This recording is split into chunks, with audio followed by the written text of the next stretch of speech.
जब अमजद साबरी को गस्ल दिया जा रहा था तो अचानक उनके लब्बों पर हल्की सी मुस्कुराहट नमूदार हुई, जैसे वो किसी नूरानी दुनिया की झलक देख रहे हों। ऐसा लगा जैसे वो किसी खुशगवार ख्वाब में हों, जहां सुकून और रोशनी का राज हो।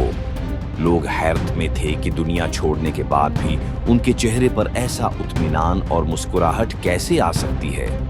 ये मुस्कुराहट शायद उनकी नेकियों और इश्क़ रसूल का इनाम थी, जो आखिरी वक्त में भी उनके चेहरे पर झलक रही थी।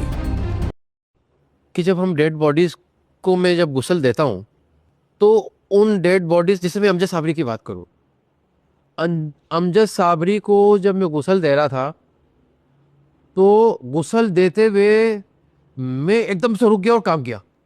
मुस्कुराने लग गए थे वो। अमजद साबरी मुस्कुराने लग गए थे।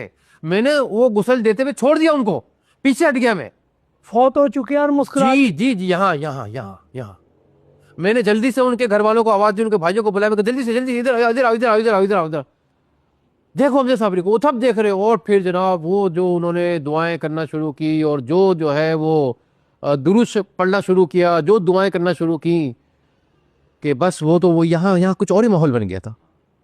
ये उम्मीद लग गई थी कि शायद उठ बैठेंगे। ये अल्लाह जानता है, अल्लाह जानता है, अल्लाह जानता है। मुस्कुराने लग।